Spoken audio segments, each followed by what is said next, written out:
Hi, everyone. Good evening. My name is Ashley Johnson. I am the Business and Outreach Librarian at the Vernon Area Library, and I'm excited to have my friend and colleague Mantas Tautkus here to talk to us about investing for beginners. So I'm excited to learn right along with you.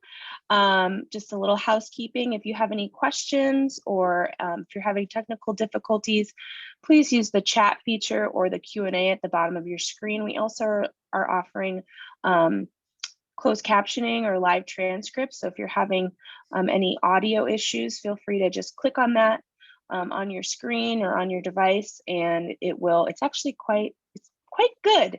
So try it out. Let us know what you think. So yes, this is a digital program. We are here a year later, still strong as ever, doing our digital programming. If you are interested in business programs or investing or personal finance programs, do pay attention to our library's calendar of events.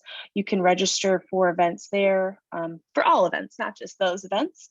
Visit the library's website at vapld.info. And if you just want to see what we've been offering, often we are able to record like this event today. And so our YouTube channel, the library's YouTube channel, has many recordings that are on watch on demand. So I encourage you to go check that out and see if there's anything that you fancy. So with that, I will hand it over to Mantas. Mantas, maybe you can do a little introduction for yourself as well. I know that wasn't super great, but you are free to share your screen. Also, I'm going to go black, but let me know if you need anything. Okay. Oh, absolutely. Thank you so All much, right. Ashley, and thank you. And thanks to the library for putting this program together. I actually was on your calendar and I was looking at the programming that you have going on for the next couple of months. It's really exciting to be back. I've presented several times in the last 5 or 6 years. Most of them were in person, so this is my first opportunity to do a presentation digitally.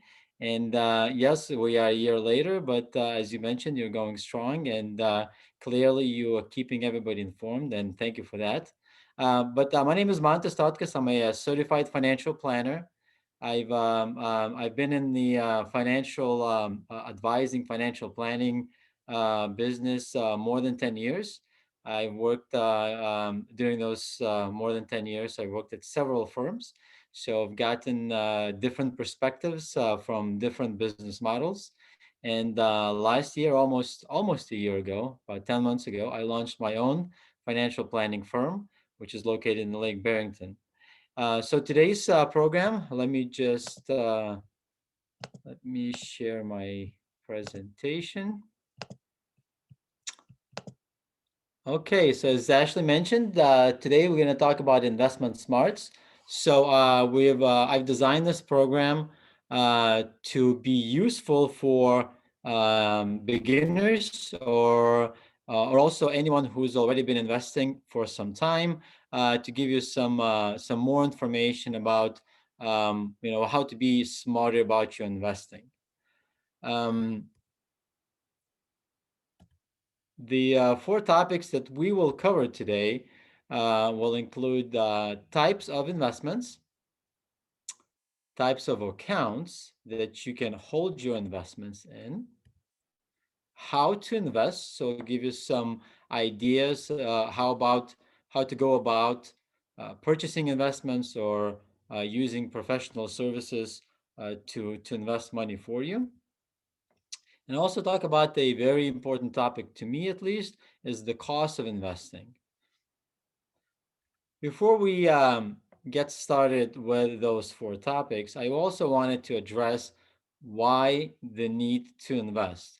So, some of you, maybe most of you, have been following media in the last couple of months, and there's been a lot of frenzy about certain types of stocks that have been going up and down and wreaking havoc on the markets. So, those were really caused by a lot of the speculation. But the need to invest for a serious long-term investor can be boiled down in this example. So let's say we have a 47-year-old couple that is looking to retire in 20 years at age 67. So typically, individuals, one of the goals for investing is retirement, which is the biggest goal. So in this example, a 47-year-old couple looking to retire in 20 years, let's say hypothetically they're looking to spend $3,500 a month from age 67 until age 90, and that's in today's dollars. What they would need to have in their bank account by age 67 to be able to fulfill this goal would be worth $2.2 million. So, what this means is that from age 67 to age 90, they will spend $2.2 million, which represents roughly, this is really 22 years, about $120,000 a year that would need to be saved right now. So if if we had this kind of savings power, we wouldn't need to invest money at all. We could just save 120,000 a year. By the time we reach our age 67, we would have roughly $2.4 million, $2,400,000 in our bank account, and that money would be enough for us to spend during the retirement based on the spending power we just I outlined above. The obvious issue is that most of us don't make $120,000 a year, and therefore we can't save $120,000 a year.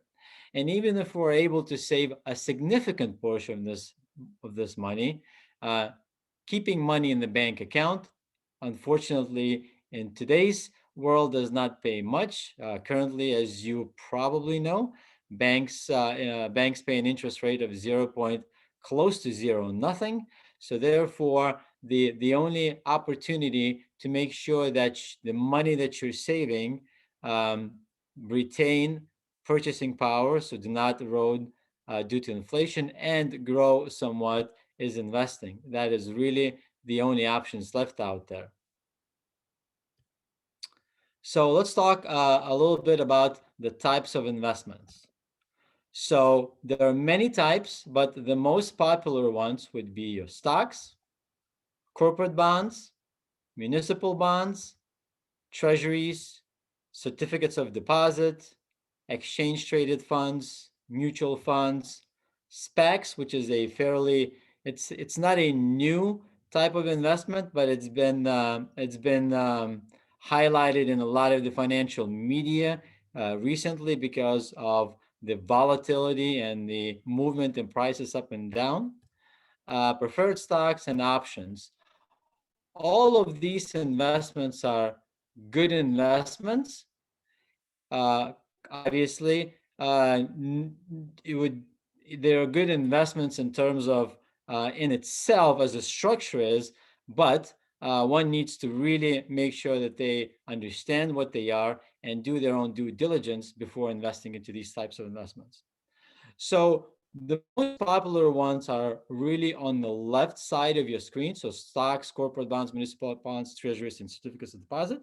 And today we will mainly focus on the top two, the stocks and bonds. So what is a stock? A stock is a ownership interest in a certain company. Let's bring up an example. So let's say we have purchased one share or one stock of Apple. Apple is a company that manufactures mobile phones, laptops, iWatches, and a lot of other gadgets. They also have their iTunes store where they generate revenue. So as of the end of close today, one stock of Apple was worth $124.74. Currently, Apple, the company, has 16,790,000,000 stocks outstanding. That's how many stocks are out there. So if you took that number and multiplied it by a price of one stock of 124.74, you get a company value of $2.11 trillion dollars. So if any of you had somewhere out there stashed $2 trillion, technically speaking, you probably could own Apple, although that wouldn't be as easy. But in general terms, that's the value that it would take somebody to buy all of the shares of Apple. And if you have one share, it represents this number below, which is 0.000000006 percent of the ownership of the company. That's how much you would own. What is a bond? A bond is a debt note.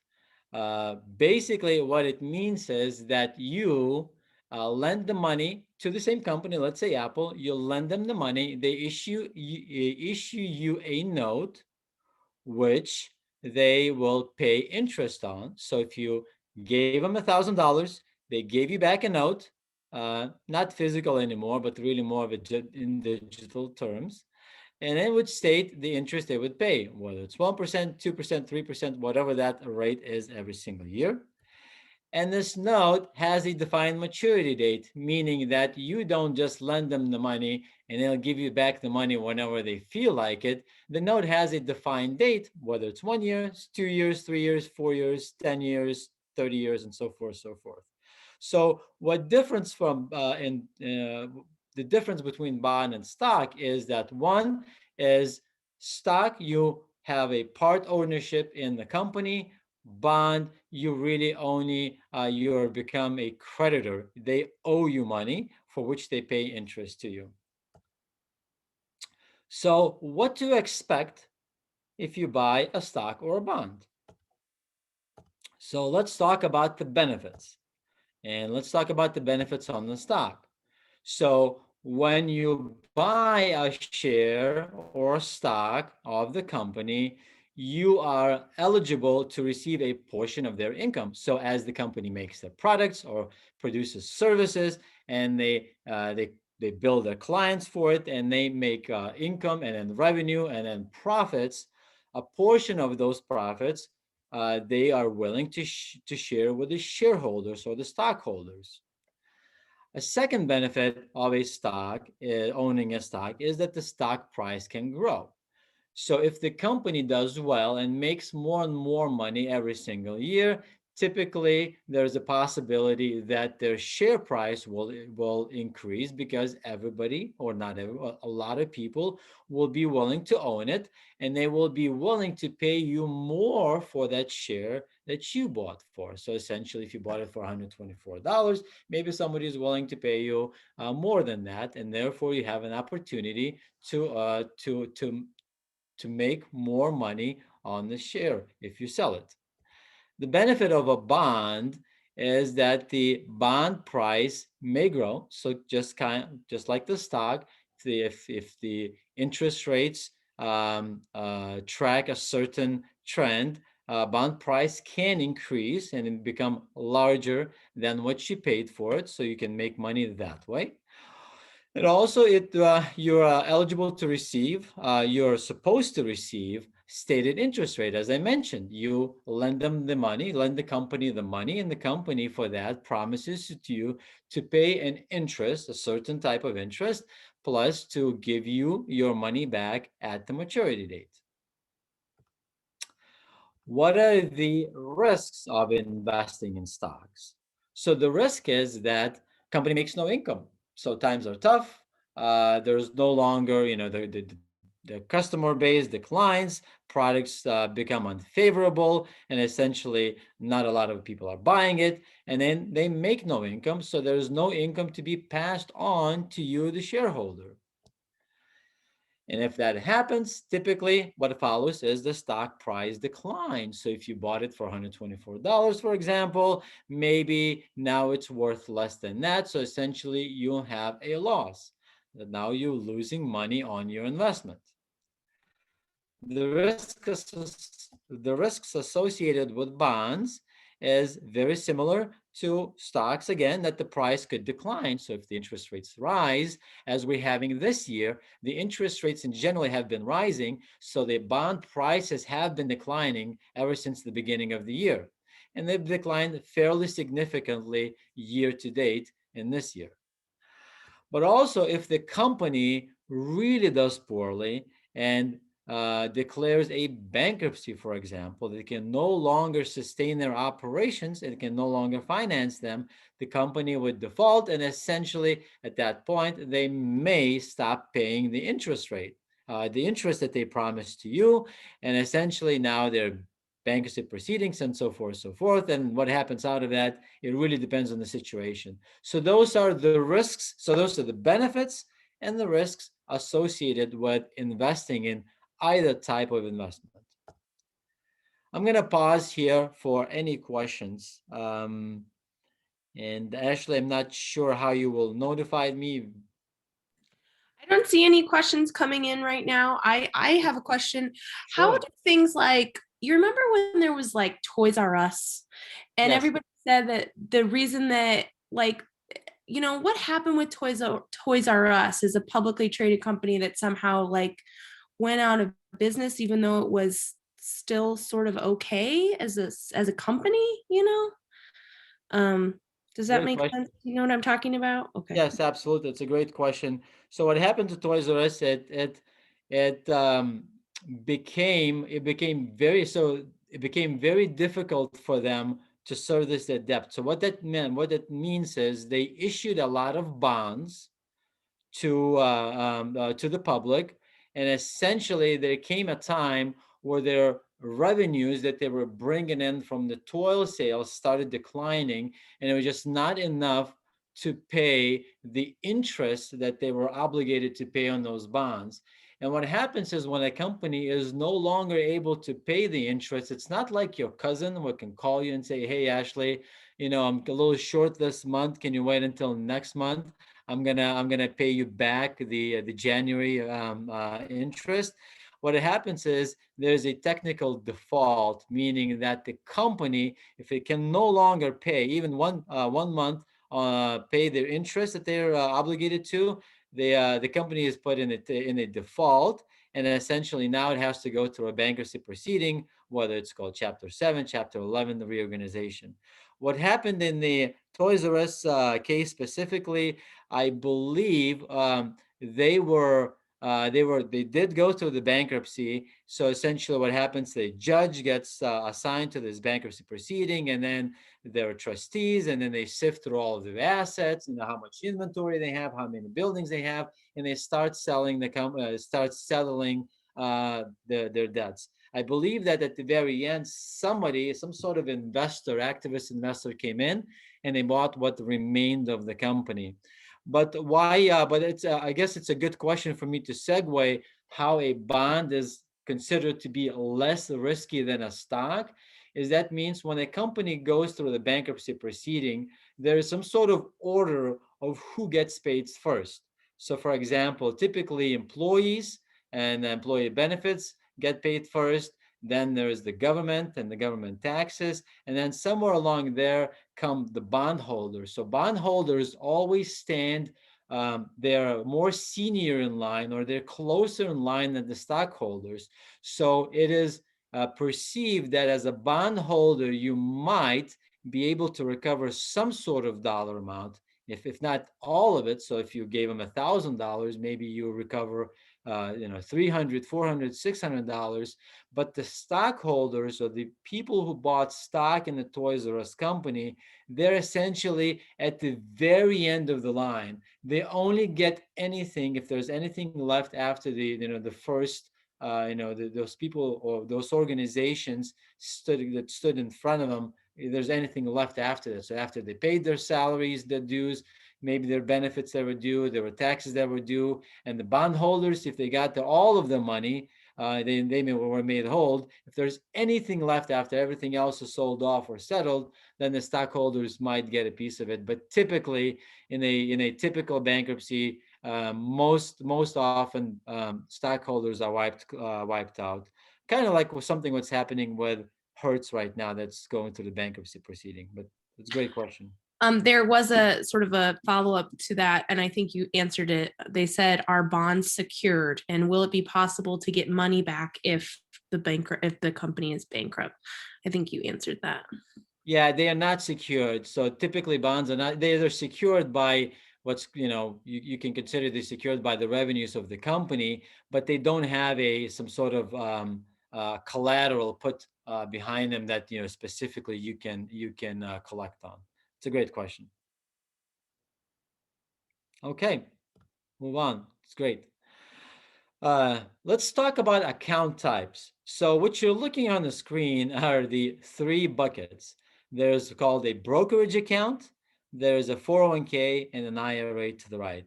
Now, there are many more account types available out there, but I've chose these three because those three that most of us deal with on a regular basis or have an opportunity to interact on a regular basis. There are accounts like 403Bs and 457s that may be available to the library, and there's SEP IRAs, things of that nature. But these three typically are the most common that you might be interacting with.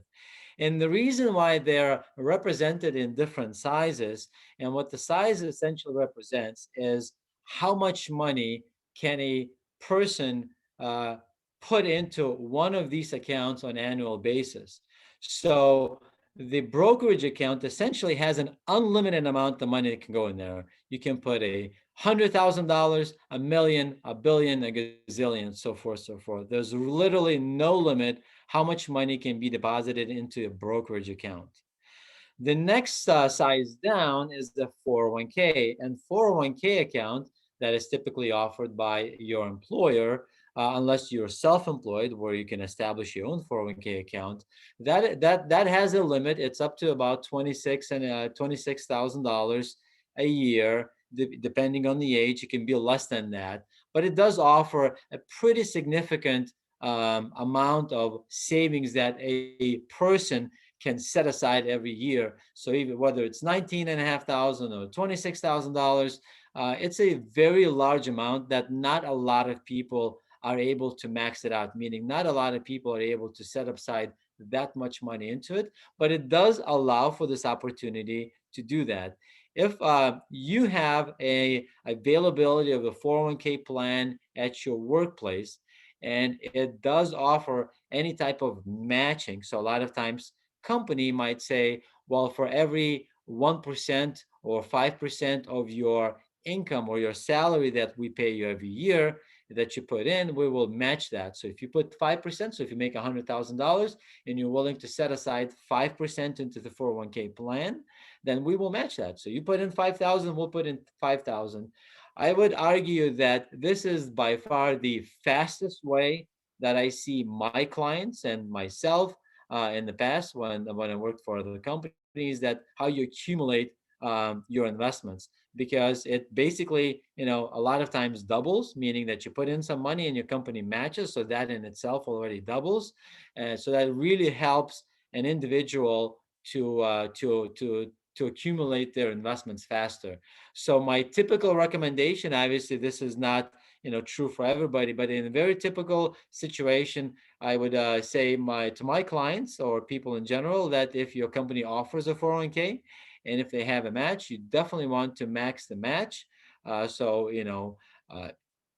try the hardest you can to save on some of the things that you typically spend on, but save that money in the 401k, because if the company is matching anything, that is essentially free money, and that money should not be left on the table. I mean, there are a lot of studies from Vanguard and Fidelity that I've read that they indicate that not all of the employees are taking advantage of this opportunity. It's sad, but it could be a lack of education, lack of funds, and things of that nature. Um, so the last bucket is your IRA. The IRA is very small, and it stands for Individual Retirement Account. And that right now, as it stands currently, allows up to $7,000 to be deposited on an annual basis. So $7,000 if you're age of 50, it's $6,000 for anybody up to that age. So it's not very large, but again, it's an opportunity. So if a workplace does not offer a 401k plan, that becomes essentially the only way that an individual can save or put aside set aside money for their retirement. A very, very big misconception that I wanted to notify you of is I've heard this a lot of times, and with individuals who've been um, just starting to invest, and also with those who've been investing for a long time. I would get a comment saying, I don't want to invest in IRA. It's just too risky for me. I don't want to do that. So the reason why I represented these three accounts in three different buckets is to represent the fact that the bucket in itself does not have any risk associated with it. If you look at these buckets, they're empty. So there's absolutely no risk that's associated with the account. The account in itself only really means, what it means is how the money, once it's taken out of the bucket, will be taxed in the future. But the bucket's completely empty. So the things that you fill it with, the types of investments, the types of stocks or bonds that you fill it with, that what determines the risk associated with that particular vehicle or that particular bucket. Is there a question? Or is this an old I'm question? sorry. Yeah, it says, can a person without a job put money in an IRA? Great question. Yes and no. So if you don't have a job yourself, so just maybe just roll it back. The money that you put into 401k or IRA or any retirement account, it has to be money that's earned. So you can't just take money out of a savings account and put it into 401k and IRA. You can only put your earnings in there. So if you don't make anything right now, so let's say somebody's on unemployment, they're not working, they can't put money into 401k or IRA unless they have a working spouse. So if it's a couple situation and the spouse is working, so the spouse of the non-working spouse can essentially make contributions to the other spouse's IRA. So that's the only way that it can be done.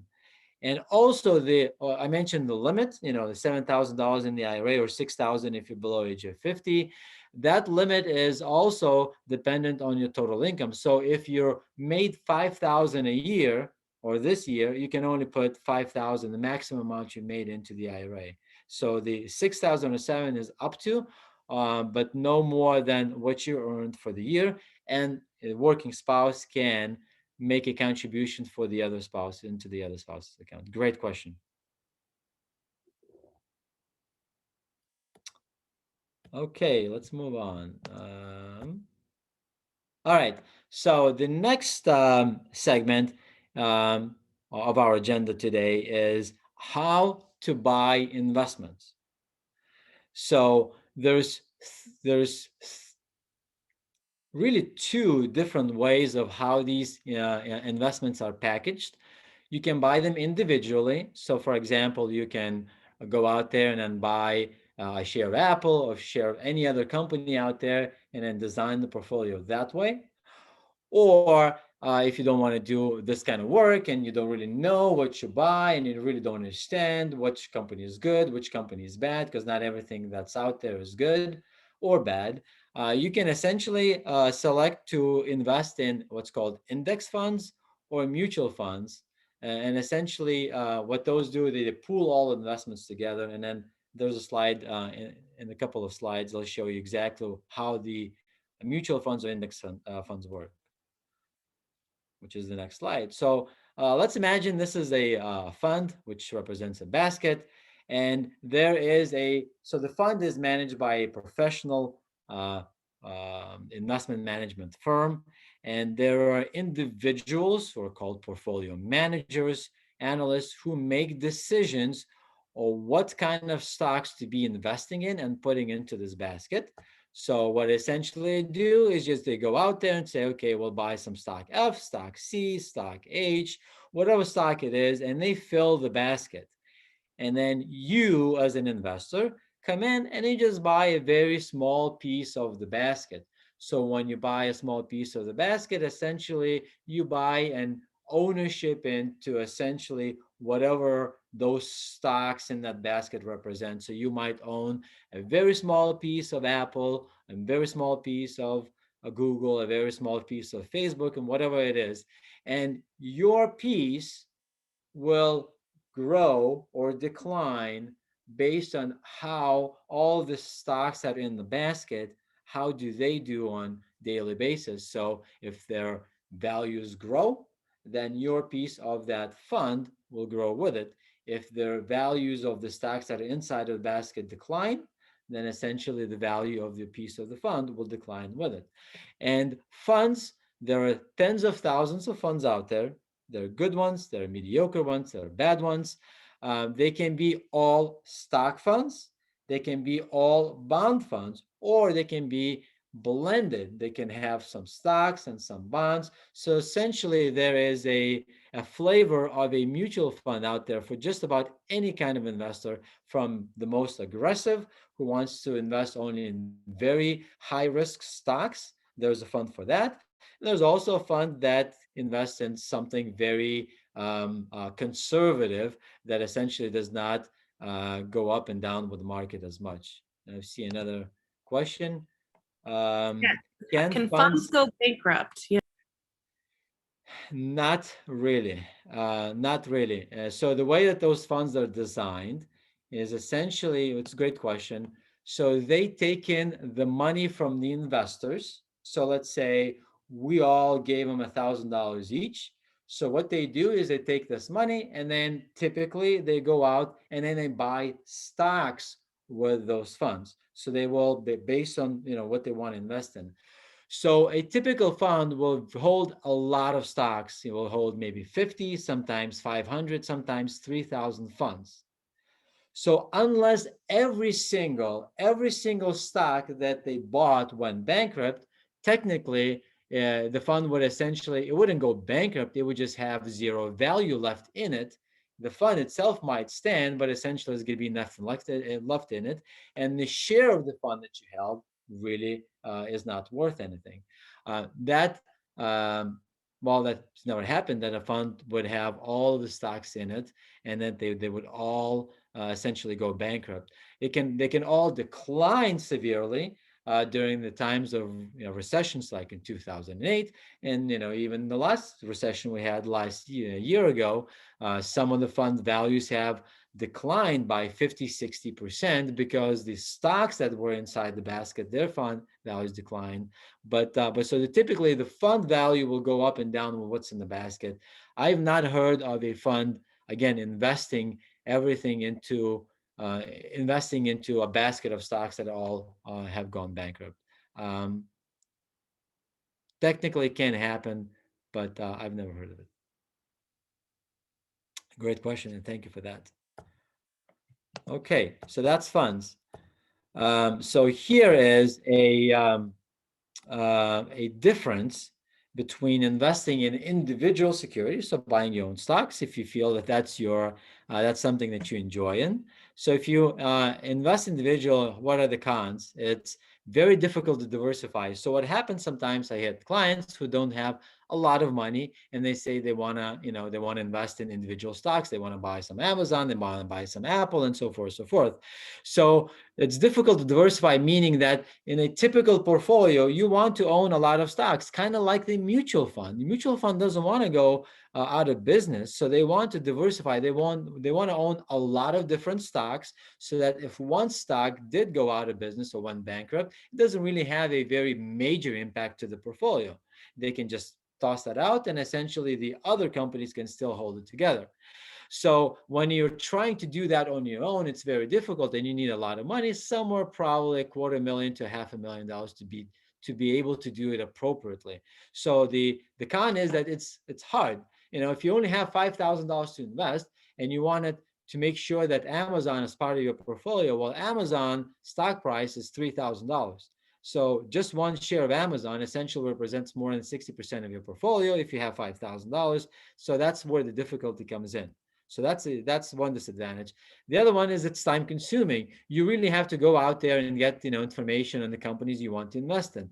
Although the information available on investing is so vast, it's so great compared to 10, 20, 30 years ago. 30 years ago, you can only the only way you were able to get a price on a stock is you had to call a broker or a financial advisor to get that. Now you can just go up in Google, type in the ticker, and then it gets you a live quote right there. So, but it's still time consuming if you're looking, to invest in 20, 30 different stocks, and you have to track them, from time to time. So it becomes somewhat time consuming. The advantage or the pro is that you can buy what you want. So as I mentioned, in a mutual fund, it's a basket, and you have no decision what goes into the basket. When you invest individually, you can buy a stock that you want. Typically, what I a lot of times recommend to individuals that invest by themselves is buy what you like. If you like a product or you like a service and you use it and you swear by that company, that probably is a good company to invest in. So that's where you can start. But essentially, you can own what you want, and then it's lowest cost because right now, there's a lot of discount brokerages that really don't charge any commissions to buy a stock, so you can buy and sell stocks all day long without really paying much in commissions. There's some hidden fees, but they are very small. We're not even going to go into that in today's program. So, what are the advantages and disadvantages in investing in mutual funds or exchange traded funds? The advantage is that it's easy to diversify. So, you can buy a mutual fund that's already holding 500 different stocks from Amazon to Google to Facebook to Microsoft and so forth, so forth. So, you don't have to think what to put in there. Is you just bought a share of that fund, which sometimes it's $10, $100, $500. Sometimes there are some minimums, but for $500 you can typically buy a fund that you can buy into it. So it's very easy to diversify. You don't have to worry about that, and it's time efficient. You only research one strategy in the mutual fund, and essentially you leave the rest to the managers to figure out what stocks or bonds will go into that. The disadvantages on funds is that you don't have there's no input in your investment decision making. So if you're adamant about not investing into companies that say tobacco companies, or you're really against the big oil, you really in a fund environment you don't have that input. Nobody's going to ask you that question. So by virtue of investing in a mutual fund, you are supporting those industries, whether you like it or not. So that's one disadvantage. And the other one is there's some costs associated with funds, and we'll go into costs in a few slides further. And I see a question. Okay. What would happen to, say, for example, a Vanguard fund is set for 2045 expire? What happens to that fund when 25 comes and an individual does not do anything with it? Does Vanguard move that money to some other fund? Great question. So what you're referring to, what we're referring to is what's called a target date fund. So most mutual fund companies have target date funds, and what it's doing, it's set to decline in the risk as the time goes on. So if somebody bought a 2045 fund, essentially the fund has a certain amount of stocks versus bonds now, because 2045 is 25 years from now or 24 years from now. But as we get closer to that date, that eventuality, which Vanguard considers your retirement date, so a lot of times they will say match your target date with your retirement date when you think you'll retire. So as the time goes on, the amount of stock declines and the amount of bonds in that fund increases. So essentially, the risk of the fund itself starts declining as you get closer to your retirement, closer to the date when you're going to need to take the money out. So what happens to that fund once you hit 2045 date? I am not certain exactly in the Vanguard's case, but there's only two ways that these funds, what happens to them. One is they either become stagnant. So for example, a Vanguard 2045 fund, let's say their committee decided, but by the age of your retirement, or whatever that age is, they will want to have 50% stocks and 50% bonds, and essentially that will just go indefinitely. We'll keep that allocation indefinitely. So the fund's not going anywhere. So for example, there is, if you Google, there is a Vanguard 2010 fund. There is a Vanguard 2005 fund. So essentially those funds have come and gone. They're still there. They're still managing the money, but they're either static like that, or some firms, what they call it is managing through the retirement, meaning that they don't become so conservative at the retirement date. So maybe they become 60% stocks and 40% bonds, and say, after that, we'll just continue to decline or to reduce the risk. And then we'll, as the time goes on, maybe we'll be 59-41, 58, 42, and so forth, so forth. So either way, the funds do not go away. You can keep them indefinitely, as long as they represent the kind of risk level that you're willing to take. Okay, another question. Can I close the withdrawal sooner than the time ends? For example, if I buy a 20-year portfolio fund, can I close the withdrawal? Yes, yeah. So there is no maturity. These funds do not have a maturity. So the date does not represent that that's maturity or that's what you have to wait until then. It just represents that they've selected that that is the date of your retirement, and they selected by that date what's going to happen to the allocation, how much stocks and bonds, how is that going to be interchanged. Yes, you can buy a mutual fund whenever you want, now until then. After then, really, it has no impact. But really good question. So I didn't even think about that. Um, I guess sometimes I'm a little biased in my understanding, but thank you for those questions. Okay, that's good. That means that most people are still awake. I appreciate that always. Okay, so we talked about how to buy, individually or mutual funds. So now let's talk about where to buy your investments. Okay, so assuming that we're not talking about the 401k, because typically if you have a 401k or any type of employer-sponsored plan, it has to stay there. If it's with Fidelity, if it's with Vanguard, Mass Mutual, which has got sold, or any other company, it has to stay there. You can't really move it until you've left the company or you retired from the company. But on the individual side, where you can buy the investments, is you have really four main options. So it's either discount brokerage, so that would be your E-Trade, TD Ameritrade, Charles Schwab. Although Charles Schwab had purchased TD Ameritrade late last year, so the options are much smaller. We used to have four main ones. We used to have E-Trade, Scottrade, TD Ameritrade, and Charles Schwab. Now we really only have two, or TD Ameritrade is still operating independently, but essentially it's going to become Charles Schwab at some point. So those are called what your discount brokerages. So in those brokerages, you can open an account and then you can buy your stocks, and that's typically commission free for stocks. You can buy what they call is no load mutual funds that essentially doesn't charge any commissions. So those are the least expensive ways to invest. But they're also you have, it's DIY. You have to do it yourself. So if you know what you're buying, if you're good at assessing your investment options, it's a really great solution, very low cost. You can do it all yourself. The second option is what's called a robo advisor, and that's a fairly newer option. It's been around for maybe 10, maybe 2009, 11, 12 years or so. But that's really a great option as well. So what happens in the robo-advised environment is you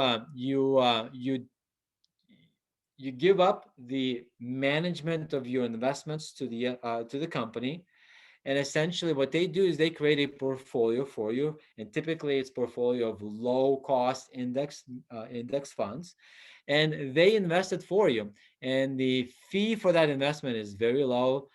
I've heard sometimes it's a quarter of 1%, so it's not very large.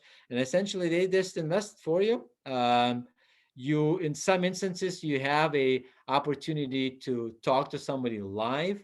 Sometimes it's limited to how many times a year. Some of these robo-advisor companies have even an option where you can have an interaction with a certified financial planner. Some of them have essentially a network of planners that they can connect you with. So it's a really good, again, not a very expensive option.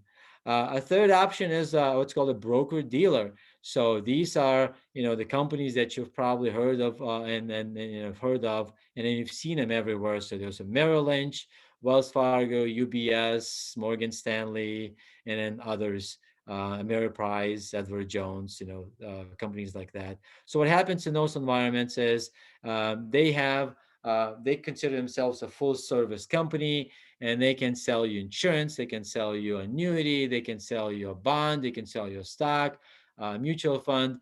A lot of times, if you work with them on a transactional basis, there's pretty high commissions. Commissions on mutual funds can be as high as 5%. So if you have $10,000 to invest, you might end up paying almost $600 to just in commission to buy the fund. If you're buying a stock, sometimes it might be $100 per trade. It could be $50. So it varies. They also have options where they can manage your money, what's called in a fee only manner, where you give up your assets, very similar to robo advisor type, but they essentially make the investment decisions either on their own. Sometimes they allow the investment decisions to be made in partnership with you, but then you pay them an annual fee. Typically, it's a percentage of your assets. It could be 1.5%, could be 1%. It could be anything under the sun, depending on the firm and the size of how much money you have.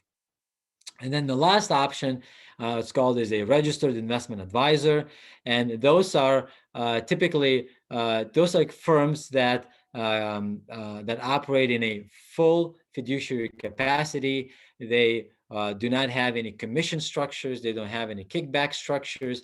They don't have any hidden fees.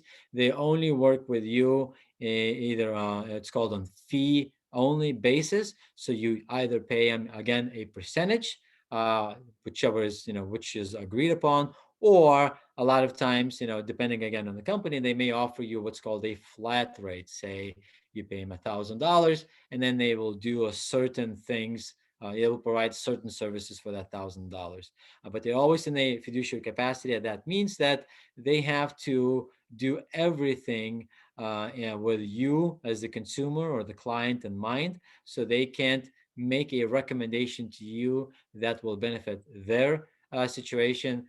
All of their decisions are legally bound to be benefiting you. So when they offer you something, when they recommend you something, they actually have to back it up.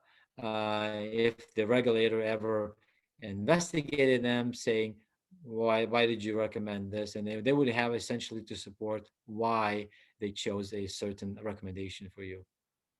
Okay, so those are the primary four places you would buy them. There are around 350,000 financial advisors working within those institutions. So you have a lot of choices to choose from. In your town where you live in, I will guess you'll have hundreds of financial advisors that you can reach out to. Not so many in terms of discount brokerages or robo advisors. Okay. Any questions so far? Okay. Questions? That's good. We'll move on. Okay. The cost of investing. I'm very passionate about this topic. This is one of the reasons why I established my own firm, because of the fees. Establishing my own firm allowed me an opportunity to control the fees that I charge my clients, to make them as fair as I believe they should be. But anyway, two different models. So you have a do-it-yourself model on the left, and you have a working with a financial professional. So what are the difference in cost? So on the DIY model, you have, as I mentioned, no commissions typically for stocks. You typically can get a lot of what's called no-load mutual funds. So mutual funds in terms, there's still a fee associated with it, because if you think about it, a mutual fund has a structure. It's a business that has a fund manager, has analysts, that has all kinds of employees working there that they have to pay salaries for, so they have to charge something, but it's not very large typically. I mean, it can be large, so that's something that you need to look for. But if you do it yourself through those discount brokers, you can go to get a lot of options for no load mutual funds, where it doesn't it doesn't require you to pay a commission. You still pay a certain fee on annual basis for the manager to continue managing your investment. On the right side, when you work with financial professional, there is just a lot of fees. There's a lot of upfront fees. There's a lot of hidden fees. So you really have to be careful in understanding and examining what the fees are. Just give you a quick overview of what something you can see on the surface would be your commissions. So, for example, if you wanted to buy a certain mutual fund on your own, there might be no commission at all. But if you wanted to go in and buy it at a brokerage, they could charge you up to 5.75%. So again, if we take a $10,000 investment, it could cost you up to $575 just to do that. Same exact mutual fund, same exact management of the fund. It's just one charges, the other one doesn't. Um, and then the third fee or cost structure that's out there, it's called an asset management fee. So as I mentioned, you know, the advisor might charge you an annual fee. It's based on the percentage of an asset. So if you have a $500,000 portfolio, for example, and it's one and a quarter, 1.2% fee, that's $6,000 a year, and that's in addition to what a fund charges in their expense ratio. So a lot of times you have two structures. You have a fund that charges the fee, and then you have the financial professional that charges the fee to find you the fund to put into your portfolio. So you get double the fees. So those can be, as high as, 1.5, 2%. So again, based, on the account, on the size of the account that you have, you really want to examine the fees. You really want to ask questions. So if you're working with a financial professional, I worked in several environments that wasn't very open in disclosing all the fees and how the fees are made. There's been some law changes now where brokerages have to disclose a little bit more than they used to. So again, as everything else, you buy a car, you buy a house, you want to really understand what all the costs of closing, on the house or closing on the car or an interest, things of that nature are there. Same goes for investments. That is a very big chunk of money that impacts your portfolio. And once so the fees in itself, there's nothing wrong with the fee. We pay a fee for everything we do. We go to the gym, we travel. There's all these fees that provide us with experiences or value, as we call it. But if you don't know what the fee is, there's no way for you to determine whether it's appropriate or not. So once you know what the fee is, then you can then assess whether the services you're getting are appropriate for the fee you're paying. So 1.5% in itself might be an okay fee if you're getting all of these services, including investment, including financial planning, including tax planning, things of that nature. But if you're paying 1.5% just to select mutual funds and stocks, then it may be considered too much. But again, you have to know and then compare, and then you determine what the value is. Okay, so we're building an investment. So I kind of wanted to wrap this up in understanding this process. So I gave you a lot of different. Let me just back it out though. Okay, too far now. Wanted to kind of wrap it all up into the process of investing. So it gave you a lot of individual components, individual pieces about investing and the accounts, but I wanted to kind of give you the process of how one goes about investing. There's a specific process, and most financial advisors follow that process. If financial advisor doesn't follow the process, obviously that's not a very good sign. But in a professional environment, that process is followed, to the degree. I can't obviously say for each individual, but there's some sort of it has to be in a certain way to make sure that whatever is being offered to you, whatever is being managed for you in terms of investments is appropriate for you. And the first step in that process is really assessing your risk comfort level. So when, for example, I work with my clients, the first thing we start is understanding how much risk are they able to take. Can we invest in something that's very aggressive and then provides a high degree of growth, or do we need to invest in something that's very conservative, that does not fluctuate in value as much, gives them a smaller rate of return, but it makes them not to worry about their portfolio. So the risk assessment is crucial. That's the first step, is understanding yourself. How much risk can you handle? Can you handle looking at your portfolio, hypothetically invested $100,000, and then in 3 months, like we had during the pandemic, it was only worth $50,000? Can you stomach that?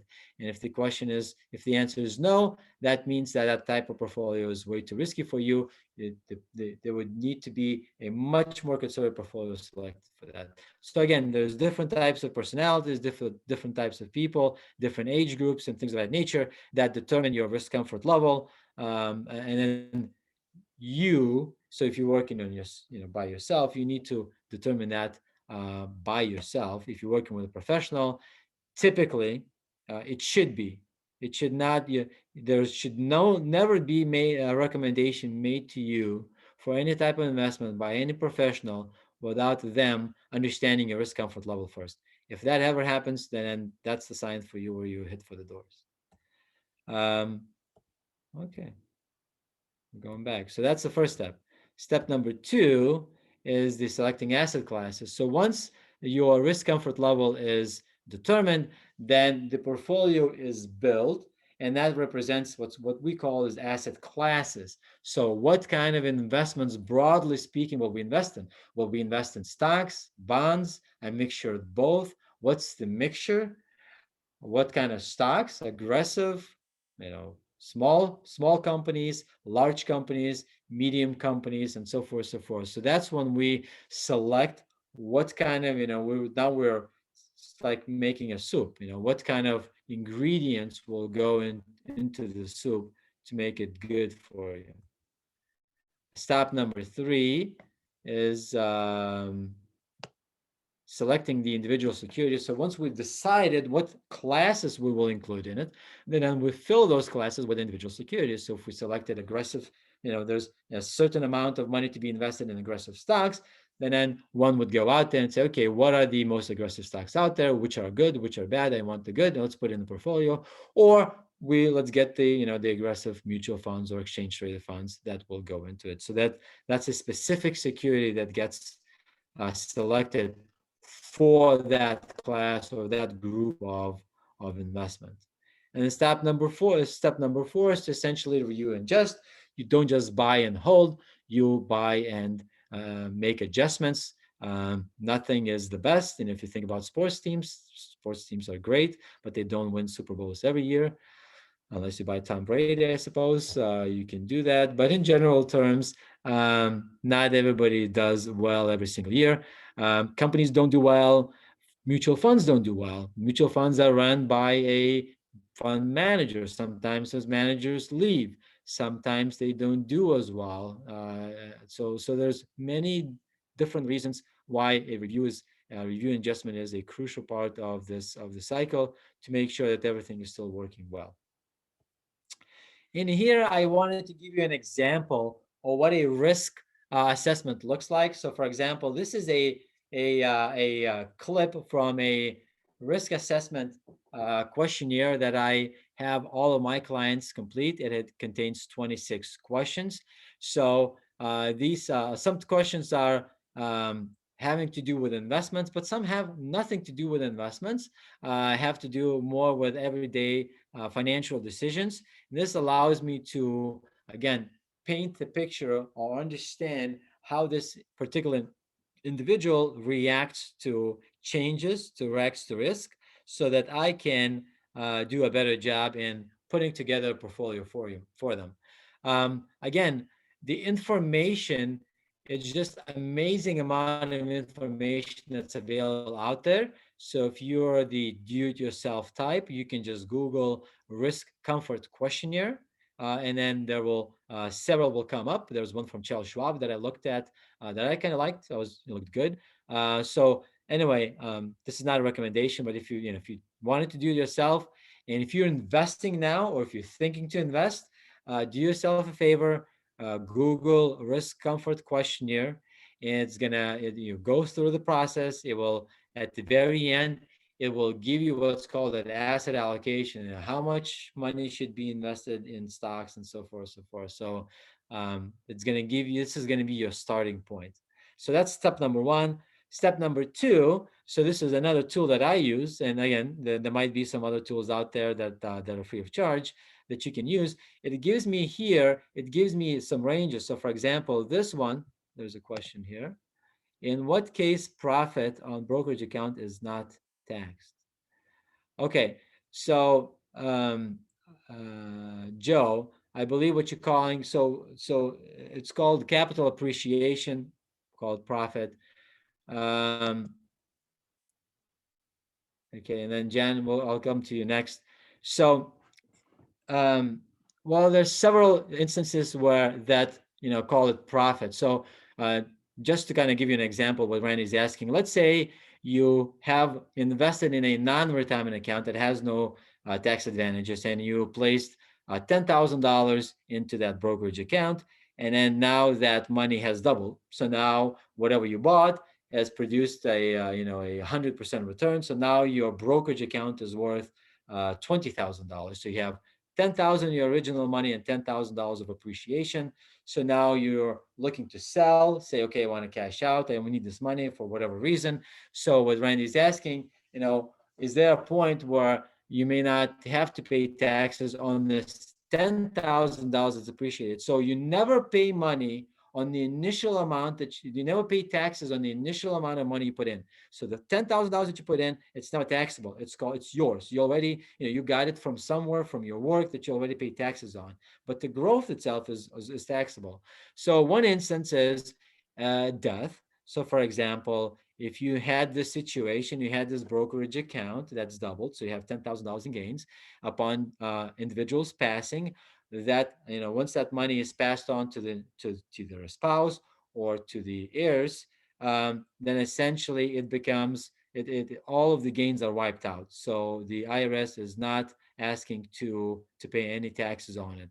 Only whatever that account does from the point when individual inherited, and if it's grew, then it's on them. But at that, but anything that's happened up until death, it essentially gets wiped out. The current administration is mulling some ideas to change that, but as it stands, the tax law does not tax that. The law does not tax that. There's another instance where you might avoid paying taxes on that portion. Is it depends on your income. So up to a certain amount of income, any capital appreciation you have may be not taxable. And I'm not gonna. This is a very long discussion, but there's a point where if you don't make a lot of money, then you did sell that investment for a profit, that a profit might not be taxable. So that's actually a big strategy that I use. I'm very passionate about. So for example, when my clients retire, if they have these types of accounts, then sometimes we say, okay, let's just get those sold, because you have no social security coming in, you stopped working, you literally have no income. We can essentially uh, take some of those profits off and then not pay any taxes. So there's you really need to know the tax law in order to be able to assess what share. But there is a point to where you don't really pay any taxes on it. And other than that, the only other way not to pay taxes on this amount is if you donated it. You can essentially, if you're charitably inclined, so instead of donating cash, one of the strategies is to essentially donate securities. It's called appreciated securities. So if you bought a stock or bought a fund and it's appreciated, so instead of selling it, and if you're still working and you have decent income, then instead of paying taxes on that amount and then donating it and then trying to write it off as a deduction in the taxes, a strategy is to essentially, you could just donate it outright and then it's off your hands. Janice, you raised the hand. I don't see you there. Let's see. Is there? Okay, sorry. Pressed by mistake. Okay, got it. Okay. Um, Good question, Randy. So the slide that you're looking here is based on the risk comfort level. So for example, I did a risk questionnaire on myself and I scored 76, which is high. It puts me into the highest risk bracket or risk category. So it's from 1 to 7. And essentially what it says here, it gives me a range, which is really, this is why I really love this questionnaire. So it gave me a range. It said my range, if you look at here it says red is too much or low, yellow is marginal risk, and green is okay risk. So what that means is if I stayed within the green, so somewhere between 75% of my total portfolio invested in stocks up to 95%, I would be, I would be comfortable with it. If I had anything less than that, anything less than, call it 65, I'm probably going to be disappointed because yes, it's not going to go up and down in value, but I'm also not going to earn as much and I'm not going to be happy about it. So it gave me my comfort level. And, people will be anywhere in the spectrum from high to low, depending of how they feel and essentially how they answered their questions. So that's what the risk questionnaire gives you. It gives you an understanding, how much risk you really should, can handle. And this slide here then essentially shows what's called a portfolio. So what you can see on the left-hand side, these are several different portfolios, and then represents 20%. Let's go back. 20% stocks of preservation. So this is called a preservation portfolio that would include 20% stocks and 80% in bonds. A conservative portfolio, 35% stocks, 65 bonds, and so forth, so forth. And then if we look at the 70, we'll look at the number 5, which is a growth portfolio, 70% stocks, 30% bonds. So then essentially it gives me that ingredients. What ingredients would be good for this type of portfolio? How much in U.S. stocks? 43%. How much in international stocks? How much in emerging market stocks? How much in real estate? How much in bonds, international bonds, cash, and all of the other things that make this portfolio to be well diversified. So it gives me, again, that's the third step in the plan, and essentially gives me this understanding. And now once I have these broad classes, then I can go ahead and then select what I want to invest in. Okay, we'll take a quick stop here. No questions. Okay, so for those of you, if you've been really having a hard time staying awake to this presentation, if I had bored you, don't feel bad, because just for you, I created a summary page that really will include everything we've gone through. And it's also for those of you who kept up. So thank you for the questions. Thank you for the attention. This is going to be a very nice summary for you to kind of to look at what we've covered today. So you're looking to invest. The step number one is going to be determine, how do you want to do this? Do you want to do it yourself, or do you want to hire a professional? And all of the other things that come with all of the benefits and disadvantages that come with both decisions. Next step is, whether you do it yourself or work with a professional, you need to assess your risk. You need to understand yourself and how will you react in the times of market volatility, or markets going up and down erratically. If you assess your risk, you'll do a better job yourself, or your financial advisor will do a better job in helping to construct your portfolio that's right for you. Asset allocation. So again, after we've gone through the risk assessment, and then we determine what kind of portfolio, what ingredients will go into this portfolio. Then after that, you will choose what accounts you will want to invest in. So if you're working, clearly, we talked about using your 401k, because it can be a tremendous tremendous opportunity to gain more money by the company matches. If you're self-employed, it's for those who are self-employed, there's really a lot of opportunities to design your own retirement plans, which can be very large and very small, can be very cost efficient. So that gives gives another avenue of opportunities. But essentially, you'll need to select how you're going to fund this. Is it going to be a traditional IRA, Roth IRA, 401k, Roth 401k, brokerage account, whatever it is? And as I mentioned in the past slides, how much money you're looking to invest also is a determinant which account you'll be able to use. So you'll select your account. Then you will determine whether you're going to want to invest in individual stocks and bonds versus utilizing funds that essentially are the baskets that put all of those investments into one, and you don't have to worry about it. And then at the very end, you will have to select your securities. So whether you decide to go with individual securities or funds, you will just have to make selections. There are a lot of great tools for it. So if you're looking to do it on your own, there are a lot of great tools out there to help you to make your selections. There's a company called Morningstar, probably one of the best known analytics companies that analyzes investments. What they do is they rank mutual funds. They provide their own rankings from stars, so it's easy to understand.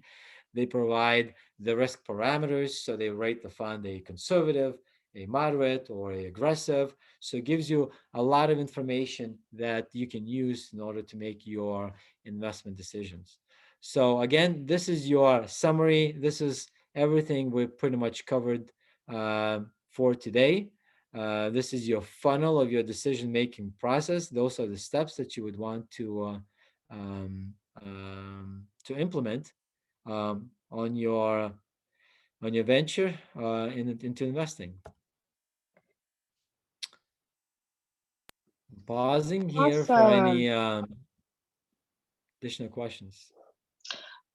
I wanted to say, well, that was great. Thank you, Mantas. I wanted to say that the library subscribes to Morningstar. So even if you are, you're working with a broker or just thinking about it, you can use your library card to log into Morningstar and just poke around a little bit and look at funds. If you've heard any about particular funds or about particular stocks, there's a lot of, just research materials on there too. It's actually quite intuitive. It's not super difficult to use, but I'm always available to help you, walk you through how to use it. If you're not already talking to Mantas or someone like him to give you tips on researching that, it is a tool that the library subscribes to. Yeah, it just the library does not stop amazing me with all the tools and resources that you offer. That is amazing. I really didn't know that. I think that's wonderful. So one last thing I wanted to mention is that for all the participants here today, the benefit, hopefully you found this conversation, this presentation useful for your own situation. But as a added benefit, being a library supporter of the library, I'm offering you, everyone here today, a complimentary 30-minute consultation. So if you want to talk about your investments or costs or anything that has to do with the finances, you can reach out to me via my email address or my phone number. Reach out to me, and then you get a complimentary 30-minute consultation that is cost completely free to you. All right. Well, thank you again, Mantas. It was really nice to see you. I'm too. always happy to catch up with you. Absolutely. If anybody has any questions, I encourage you to reach out to Mantas. He's a really nice person and has been just a constant friend of the library. So we appreciate you. This program, like I mentioned in the beginning, will be recorded and available on our YouTube channel for as long as Mantas lets us keep it up. So you let me know. It will be up there. I will send it out to all of the folks that registered for the program tonight. And you're welcome to and encouraged to share with your friends and family so they can gain the same benefit that you did just now. And I think there's another question. Okay, thank you. Yes, thank you, Natalia. All right. Have a great evening, everyone, and bye. Bye. See ya.